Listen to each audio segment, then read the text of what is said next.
The Joint Health Workers Union, JHESU, has suspended its nationwide strike. The union has also directed its members to resume work on Monday, June the 4th. The decision to call off the 45-day strike follows the intervention of the National Industrial Court, which offered to mediate between the union and government. Minister of Health, Professor Isaac Adewale, had earlier vowed that everyone who participated in the strike will not be paid for the period of the strike, even if the strike is called off. An NGO, the Incorporated Trustees of the Kingdom Human Rights Foundation, had also obtained an order of interim injunction compelling JHESU to immediately resume duties. And in a swift reaction, JHESU filed an application at the National Industrial Court and the Court of Appeal challenging the locus standi of the NGO and the jurisdiction of the court to entertain the suit. The importance of the rule of law in the sustenance of democracy in Nigeria has again been emphasized by the Chief Justice of Nigeria, Justice Walter Onnoghen. The CJN, who was the guest speaker at the University of Lagos Faculty of Law public lecture, explains that the rule of law is also key to maintaining peace, security and good governance. The sustenance of peace, security and good governance in a democracy is the topic at this forum, organized by the Faculty of Law, University of Lagos. And present are the Unilag Vice-Chancellor, principal officers of the Faculty of Law, professors of law and students. The importance of the subject's matter brought none other than the Chief Justice of Nigeria, Justice Walter Onnoghen, to lead the discussions. According to the CJN, the rule of law is an important building block of any democratic setting. He believes that constitutional democracy should be the blueprint when planning an ideal democracy. The rule of law is a pillar of constitutional democracy. Its primary meaning is that only law applying equally to all persons and administered impartially by independent courts is to govern the affairs of people in the society, as well as the dealings and relations of the state with the individual, as opposed to arbitrarily rule. Another ideal situation highlighted at this event is for the judiciary to experience true independence. The observance of the rule of law is a prerequisite for peace, security and good governance in a democracy. Any government that is against the enthronement of the rule of law is by implication inviting anarchy to the system. The triad of the executive, the legislature, and the judiciary must work together as a cooperative government in order that the expectations of the people for good governance is not dashed. This kind of fora offers hope to the ordinary man that he can get justice when wronged. However, the central message is for all to remember that the rule of law is the foundation for the development and sustainability of every nation. Victoria Dole, reporting for Channels Television News. You're watching the news at 10 on Channels Television live from Lagos. Let's flip to our Abuja studios now with Ibrahim Adra for more on the news at 10. Hello there. Let's begin from Kaduna, where a federal high court sitting in the state capital has remanded a former governor of the state, Remands Yero, and 3 others in prison. Mr. Yero has been remanded alongside a former Minister of State for Power, Nuhu Waya, and former Secretary to the Kaduna State Government, Hamza Ishaq, and former Kaduna State PDP Chairman Haruna Gaya.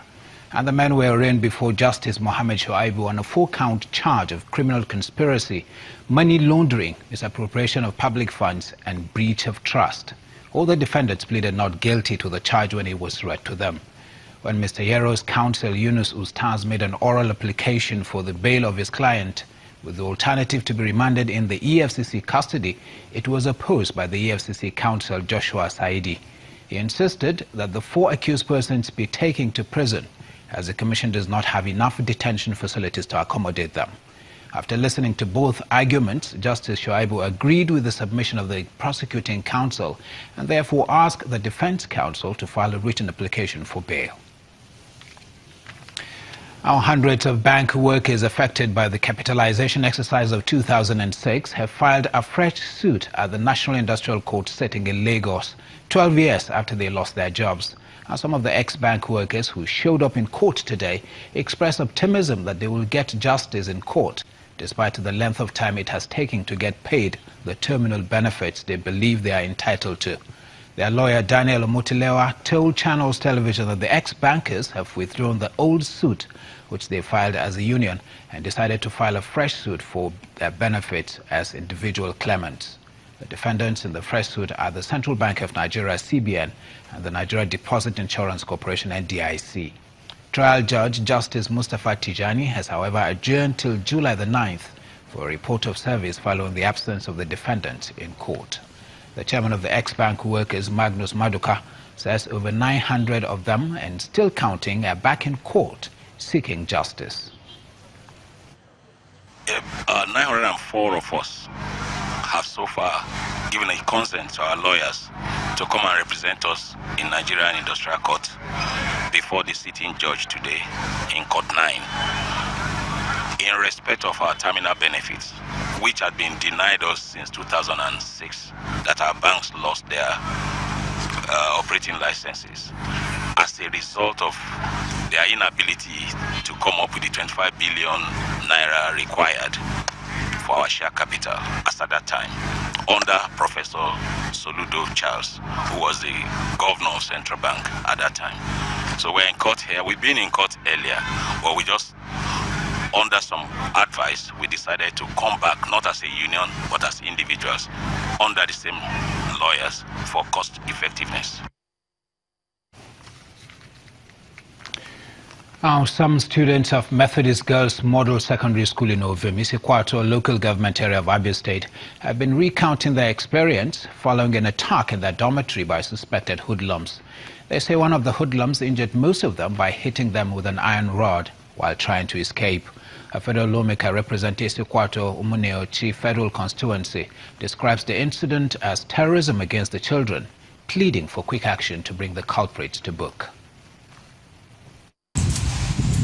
It's been a harrowing experience for these young girls of Methodist Girls Model Secondary School, Ovim, Isikwato, local government area of Abia State.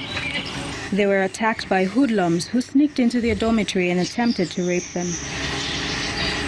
A federal lawmaker hears the story and makes her way to the school. There, a victim of the attack narrates what happened. When someone came to wake us, that we should wake up. So when I wake up, it has been that they already recorded us, so they took us into the room and asked us to differentiate ourselves between senior and junior. So we did as a grade. So then he asked us to differentiate. We should also differentiate. All of us went together. Then he said we should go back as we were staying. Then he asked us to start pulling off our clothes. So we disagreed. Then he started hitting us. Then we now pull off our clothes. If he call you, he will ask you life or death. If you say life, he will say you should come closer. If you disagree, he will ask you to go and sit down. Then he hit you on your head. She believes the attack represents an attack of terrorism on all children and not just for the girl child. It's terrorism against the people. It's terrorism against the children. It's terrorism against the society. So it's not about girl child for me, because it happened with the boys' school. Okay? Yes, it happened in Dachi. It happened in Chibok. And so I don't think people who are insane are talking about whether it's a woman. The only thing is that women are more vulnerable. A concerned member of the community wants to be a part of the solution by funding the building of a security post, hoping to make the learning environment safer. Looking at it, they have security at the entrance and around the school, but no particular attention was being paid here because, you know, there are female students. So I reasoned with the principal and the PTA chairman, and they agreed that there's need for a security post to be put here. And I said, okay. By the grace of God, that we can do this under 1 week. Since the students are resuming by Monday. The girls have since been sent home for an early midterm break. Authorities are still unsure of those who committed this act and their motive. As investigations continue, members of the community are appealing to the state to take a cue from one parent's gesture and provide a more secured environment for learning.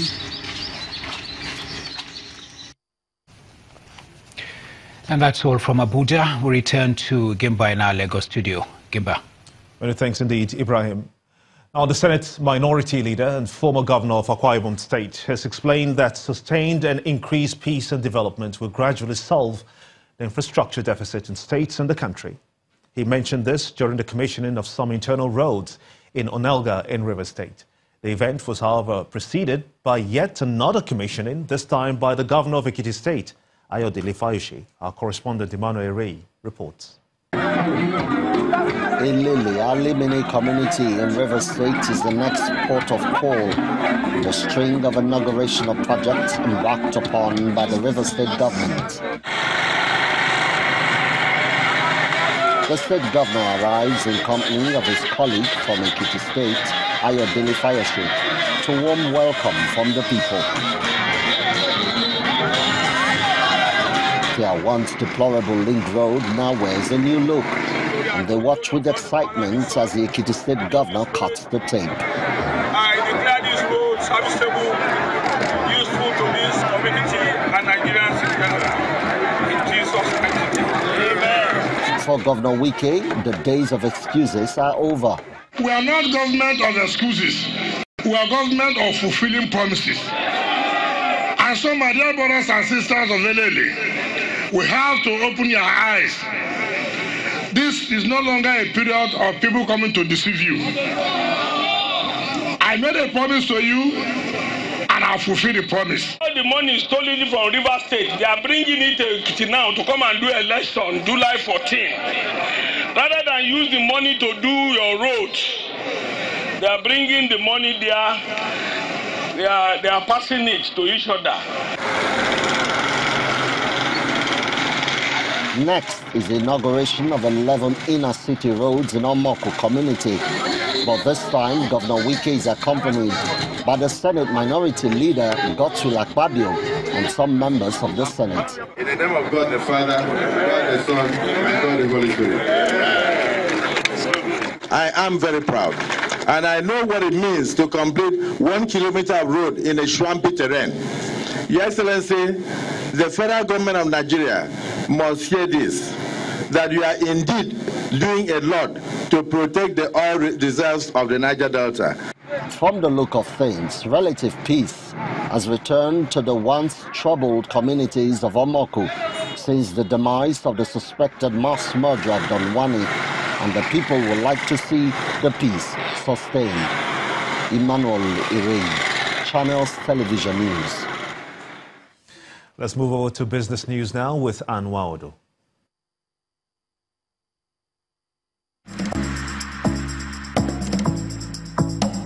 You first. First Bank.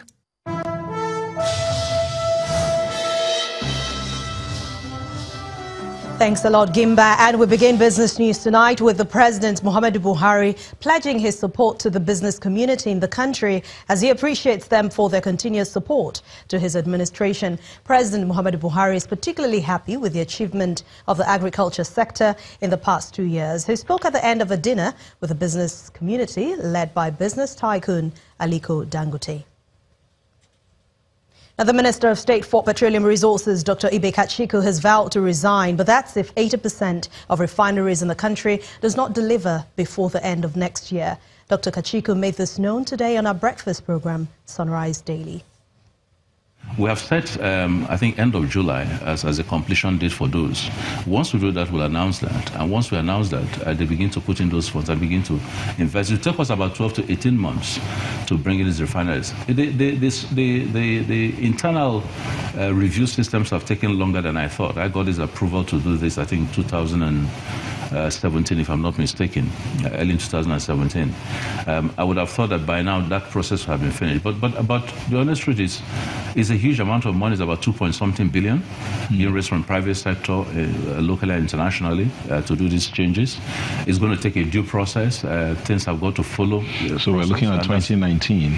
Yes, I've always said 2019. I've always said end of 2019. I'd like to see that a substantial portion of products are being done in this month. I've even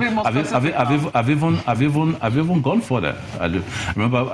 I've forgotten who it was. It was Larry King. I've forgotten who it was interviewing me in London and said, if it doesn't happen, will you resign? I said it's so important that I'll be glad to resign over this issue, provided they provide the enabling environment to achieve the objectives.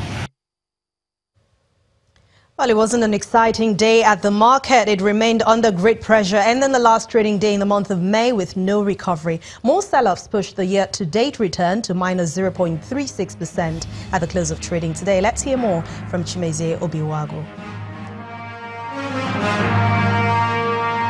Hello and welcome to the Stock Market Report.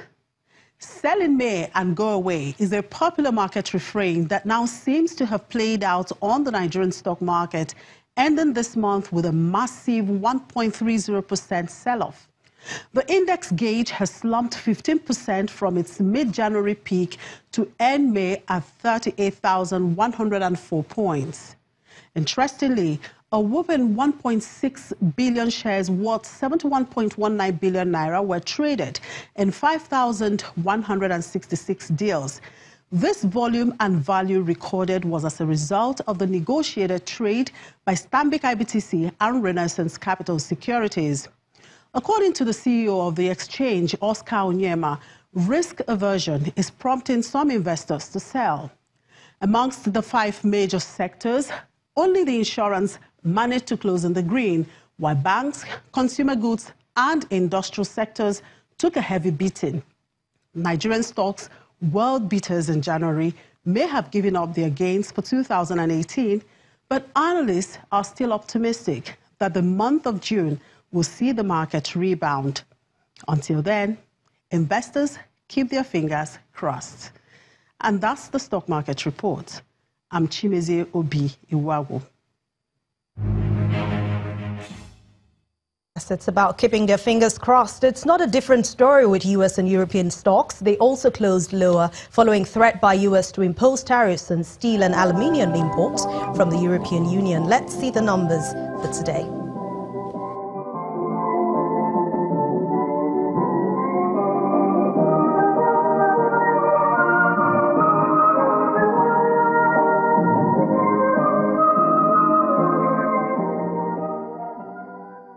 That's business news for tonight. Thank you for watching. I'm Anne Nwaodo. It's back to you, Gimba.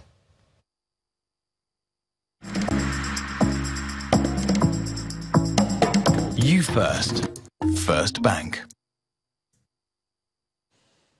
Still ahead on News at 10, Channels International Kids Cup champions. LGEA Central Primary School get 2 million naira from the Kwara State government for their victory at the tournament. That's the sports news. Stay with us.